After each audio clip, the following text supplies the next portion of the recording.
Hello, I'm the Nostalgia Critic. I remember it so you don't have to. You know, you can be too old for a lot of things, but you're never too old to be afraid. And our childhoods proved it. We had to put up with clowns and boogeymen and all sorts of ghosts and goblins when we were growing up. So, being the month of Halloween, I've decided to take a look back at the top 11 scariest nostalgic moments of all time. Why top 11? Because I like to go one step beyond. So, get ready to cover your eyes and hide under the couch. This is the top 11 scariest nostalgic moments.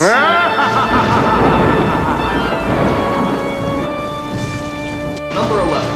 The Wicked Witch from The Wizard of Oz. For many kids, The Wizard of Oz was the first movie they ever saw. So naturally, Wicked Witch was the first villain they ever came across. And man, did she freak us out. With her green skin, big nose, and black attire, this wicked bitch of the north made us all cry out, "There's no place like home!" If you can believe it, this actress actually used to be a kindergarten teacher. Jesus Christ, imagine her greeting you on your first day of school. Wanna play ball? Number 10. The tunnel scene from Willy Wonka and the Chocolate Factory. For the most part, Willy Wonka is just an innocent story about a boy who wins a golden ticket to a factory of wonder and imagination. But suddenly goes fucking nuts when it enters the death tunnel from hell. I'm gonna be sick. Every creepy image you can imagine pops up here. Snakes, lizards, Gestapo wannabes, even a scene of a chicken getting its head chopped off. On top of that, Wonka reads out loud a scary as fuck poem and then proceeds to scream at the top of his lungs. And that's not even the strange part! The strange part is that after this scene of misery, chaos, anarchy, and death, they never talk about it again. They just go on their merry way like nothing ever happened. Man, if I was in that situation, even if we got up to the part with the giant geese, I'd be like, dude, what the fuck was up with that tunnel? I always thought to myself this scene would make a lot more sense after I grow up. Well, I'm grown up now, and it still makes no fucking sense! So what's the deal, Wonka? There's no earthly way of knowing What are you talking? which direction we are going. What's... Not a speck of light is showing, so the danger must be growing. Are the fires of hell a-glowing? Is the grisly reaper mowing? Yes, the danger must be growing, for the rowers keep on rowing. And they're certainly not showing any signs that they are slowing! Number 9. The villain song from Care Bears in Wonderland. Now I know what you're thinking, how can a Care Bears movie possibly be the least bit scary? Well, I'm glad you asked. There's an especially gay moment where the villain of the movie sings a ukulele song about Wonderland, because, frankly, villains need more ukulele songs. The song itself is pretty lame when all of a sudden this happens. Did you see it? Did you see it? Watch it again in slow motion. Holy fuck, what is that? It looks like something Charles Manson would shit out. And because the scene goes by so fast, it doesn't just scare us, it scares us on a subconscious level. I always said if you watch Care Bears long enough, you'll see the face of the devil, but I didn't think you could actually freeze frame it. Number 8.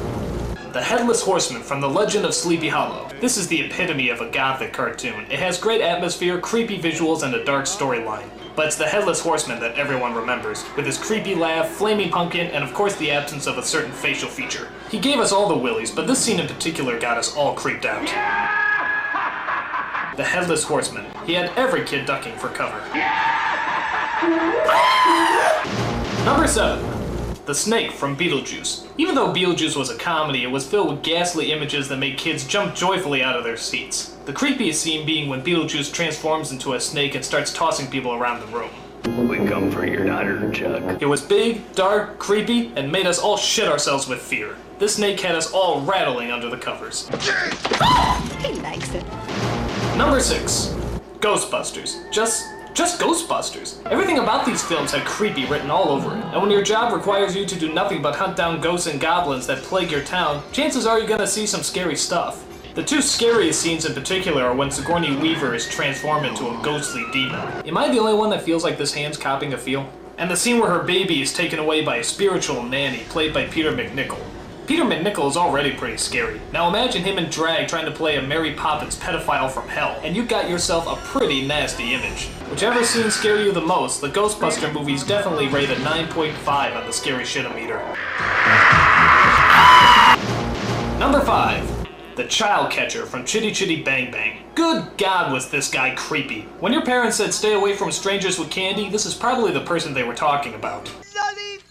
He embodied everything that children imagine bad men looked like. In fact, to be honest, he's a little creepier now than he was back then. He looks like one of those guys you catch on MySpace trying to pick up 10-year-old boys. Come along, kitty winky. Whatever reason he creeps you out, he's one bad customer. And my guess is he'll be ringing your doorbell reading a court-required notice sometime soon. Number 4. Large Marge from Pee-wee's Big Adventure. This is a funny movie whether you're a kid or an adult. However, there's one scene that just comes out of nowhere. It involves a truck driver named Large Marge who starts telling a ghost story about the worst accident she's ever seen. And when they finally pulled the driver's body from the twisted, burning wreck, it looked like this. What the hell was that? She's just telling a story, all the same. I mean, it just comes out of nowhere and catches everybody off guard, even the adults. We find out later that the Large Marge that Pee-wee was riding with was actually... Whew, at least I don't have to see that sequence again. Ah! Can we cut to a less frightening part of the movie? Ah, that's better. Ah! Number 3. Judge Doom from Who Framed Roger Rabbit. Everything about this movie kicks ass, and the villain is no exception. He's tall, he's dark, he's Christopher Lloyd, right on the money. The best scenes, though, come at the very end when he transforms into a half-man, half-toon psychopath. And you could count the bricks we shit after seeing this scene. If Stephen King did a biography on Mickey Mouse, my guess is he probably looks something like this. Judge Doom, he's not bad, he's just drawn that way. Number 2. The Clown from Poltergeist. This is back before the PG-13 rating existed, so lots of kids usually flooded to PG-rated scary films like this one. And boy did we regret it. This clown had all of us looking at our toys funny.